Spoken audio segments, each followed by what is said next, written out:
Halo, selamat ketemu kembali dengan saya Andio, peziarah iman dari kaki Gunung Tugel, Purwokerto, Banyumas.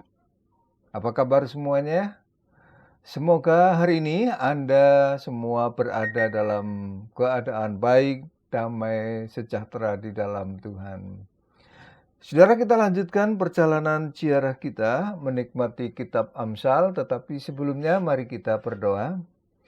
Allah Bapa yang baik, kami bersyukur untuk rahmat dan kerahiman-Mu yang tidak pernah berhenti bagaikan air yang mengalir dari mata air. Terima kasih untuk semua penyertaan, berkat-berkat yang Tuhan limpahkan, yang memungkinkan kami untuk menikmati kehidupan dengan dinamis. Terima kasih Tuhan untuk berkat-Mu. Hari ini kami akan memulai aktivitas kami dengan mendengar firman-Mu. Kiranya Tuhan menolong kami semua, agar dengan firman-Mu kami dimampukan untuk mengerjakan aktivitas kami, baik di toko, di rumah, di areal, di kantor, dimanapun kami berada, dalam jangkauan dan rahmat Tuhan. Di dalam Kristus kami berdoa. Amin. Saudara-saudara yang berkehendak baik, kita akan merenungkan Amsal 14 ayat yang ke-30 yang berbunyi demikian. Hati yang tenang menyegarkan tubuh, tetapi iri hati membusukkan tulang. Ada seorang pertapa yang sangat ulung dan sangat unggul di dalam banyak hal. Godaan dilewati, cobaan dijinakan, semua perkara duniawi dia sukses tinggalkan. Dia bersih dari sifat-sifat yang buruk. Jadi ia selalu berpikir positif, pantang petantang petenteng, hidupnya benar-benar suci. Petapa yang jagoan. Pada satu hari, ada kawan mengunjungi pertapaannya dan membawa berita, adikmu telah diangkat menjadi kepala paguyuban pertapaan. Heran saudara-saudara, dia yang biasanya begitu tenang di dalam banyak hal, tiba-tiba wajahnya merah dan dengan marah dia bertanya, "Apa? Adikku? Kenapa bukan aku?" Mengapa saudara-saudara pertapa ini, orang yang begitu ulung, telah mengalami banyak palagan dan memenangkan banyak pertempuran, godaan, cobaan, semua dijinakan. Bahkan kehidupan duniawi juga ditinggalkan. Tetapi ketika dia mendengar bahwa adiknya yang dipilih menjadi ketua paguyuban, muntap dia marah.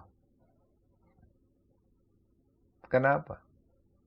Ternyata saudara-saudara pertapa ini marah oleh karena di dalam analisis psikologis, oleh karena sifat iri. Iri adalah sifat yang tersembunyi di lapisan bawah hati orang. Dan ini celakanya bisa tersembunyi di balik kebaikan hati, di balik senyum keramah tamahan. Jadi orang yang baik, yang ramah, bukan berarti tidak bisa dengki, tidak juga berarti tidak bisa sirik atau cemburu. Tuhan Yesus pernah mengatakan bahwa dari dalam, dari hati orang timbul iri hati. Siapa saudara-saudara yang belum pernah punya rasa iri? Oh, luar biasa. Kalau kita nihil, steril dari perasaan iri dan dengki ini. Tetapi baiklah kita lebih sehat untuk melihat faktor-faktor apa yang menjadi penyebab masalah kenapa seseorang itu punya iri. Alfred Adler, seorang psikolog, ahli kejiwaan, dia pernah mengatakan begini, dia menelaah bahwa yang disebut dorongan untuk selalu mengungguli orang lain. Gejala ini itulah yang membuat orang menjadi gampang iri. Tidak bisa menerima kalau dia berada di bawah orang lain. Tidak bisa menerima kalau orang lain lebih unggul dari dia. Orang yang kena sakit hati semacam ini, kata Alfred Adler, ini mudah panas hati, mudah iri, karena di dalam kenyataannya mustahil orang selalu bisa mengungguli orang lain, selalu berada di atas orang lain. Secara faktual kan tidak mungkin selalu menang, selalu hebat. Di kantor misalnya, ada kawan kita diangkat menjadi staf. Pasti macam-macam reaksi bermunculan. Ada yang apresiatif, mengatakan ya memang dia pantas duduk di sana. Ada juga yang langsung mengulurkan tangan mengucapkan selamat untuk sukses Anda. Tetapi ada juga yang reaktif. Duh, kok dia? Bukan aku. Ia merasa kurang bahagia. Ia merasa tidak sejahtera. Merasa panas. Karena diam-diam di dalam dirinya ada dorongan untuk selalu merasa unggul dari yang lain. Harus jadi top one, orang nomor wahid dimanapun dia ada. Bahayanya saudara-saudara kalau seseorang membiarkan perasaan ini berkembang. Karena bisa menjadi perilaku benci. Membuat orang gampang bikin masalah. Bisa menggasak, bisa menggosok, bisa menggusur orang lain. Tetapi dari mana sikap semacam ini timbul? Seorang penulis keturunan Tionghoa di Amerika yang bernama Ami Chua, dia pernah menulis di Kompas begini, bagaimana orang tua harus mendidik anaknya dengan keras. Anaknya harus jadi jawara, harus bisa main piano, tidak boleh pergi malam atau nonton TV pada masa itu terlalu lama. Saudara, bagus sebenarnya apa yang dikatakan oleh Ami Chua ini. Di dalam rangka untuk mendisiplinkan anak agar punya prestasi di dalam hidup. Tetapi juga patut disadari bahwa tidak semua anak itu bisa melakukan hal yang semacam itu. Tidak semua anak unggul di dalam semua hal. Dalam hal tertentu mungkin. Bahkan dalam banyak hal bisa jadi. Tetapi semua hal mustahil bisa.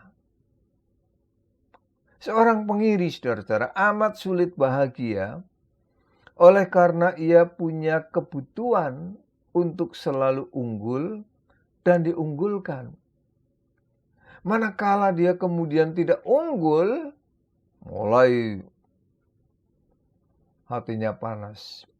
Jadi hidup adalah sebuah pergulatan.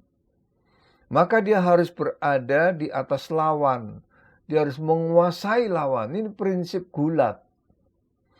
Jadi dan nyatanya secara faktual, realistis kan tidak semua hal ia kuasai. Nah, kalau toh ia menguasai, ia tidak akan unggul dalam semua hal. Karena itu dia mudah kecewa dan hatinya gampang membara dibakar api kecemburuan. Dia menjadi korban dari sikap iri hatinya sendiri, dari kecemburuannya sendiri. Di kantor ada lukisan yang bagus, hasil karya kawan sendiri. Banyak kawan-kawan yang membicarakan lukisan itu. Bagus, luar biasa. Tetapi dia kalau lewat lukisan itu selalu buang muka. Karena ia jelek, dia muak setiap kali melihat lukisan itu. Ia ingat orang mengagumi pelukisnya dan terutama para pengagumnya yang selalu memuji-mujinya. Oleh karena itu ia selalu membuang muka. Seolah-olah lukisan itu tidak pernah ada. Jealous, cemburu, iri, dengki membuat hidup menjadi tidak tenang. Pengamsal mengatakan hati yang tenang menyegarkan tubuh. Tetapi iri hati membusukkan tulang. Kalau hatinya tenang, walaupun dalam suasana emosional, maka masih bisa segar tubuhnya. Bisa lebih tenang, lebih terang, lebih bening, lebih objektif, lebih seimbang. Meskipun dalam suasana yang emosional. Dia bisa bahagia melihat orang lain senang, melihat orang lain beruntung. Dia akan senang kalau kawannya itu naik karirnya, meroket terus, dia ikut bahagia. Dia ikut bahagia kalau anak-anak saudara kita sukses, lulus dalam studinya, dapat pekerjaan yang menjanjikan, dan dia ikut sedih kalau ada orang meratap karena kegagalan atau bencana atau kehilangan. Ini yang membuat tubuh itu menjadi segar. Hidup menjadi lebih nyaman dijalani dan enak dilakoni. Ketika Columbus berhasil mengarungi dunia, ada kawannya yang berkata, itu mudah aja tuh, kami juga bisa. Melihat sikap mereka tuh, Columbus kemudian mengundang mereka duduk di sekitar meja. Lalu dia mengeluarkan sebutir telur yang sudah direbus. Dia katakan, siapa yang bisa membuat telur ini berdiri tegak di meja? Teman-temannya mencoba semua. Dan mereka kesulitan. Setiap kali didirikan, telur itu guling. Setiap kali didirikan, telur itu guling. Lalu ini kata Columbus. Dia pegang telur itu, dia hentakkan ujungnya ke meja. Sehingga pecah itu. Enggak, lancip. Lalu telur itu bisa berdiri. Oh, reaksi teman-temannya mengatakan, oh kalau begitu saya juga bisa. Nah saudara-saudara, inilah bedanya orang berprestasi dan pengiri. Yang satu cuman reaktif melihat aksi kreatif kawannya. Yang satu kreatif dan aktif menciptakan karya-karya yang baru, mencari cara. Tetapi yang satu siap dengan komen negatif lagi. Maka dia tidak akan pernah bisa menemukan dunia yang baru. Hanya orang yang siap tersesat, maka dia akan menemukan benua atau pulau. Hanya orang yang siap untuk melakoni kesulitan, dia akan menemukan hal-hal yang baru. bukan dengan iri, bukan dengan dengki, bukan dengan jealous, kecemburuan yang tidak beralasan. Maka mulailah kita memiliki hati yang tenang, hati yang mampu untuk berbahagia melihat orang yang sukses. Tuhan memberkati, sampai ketemu dalam ziarah yang baru. Amin.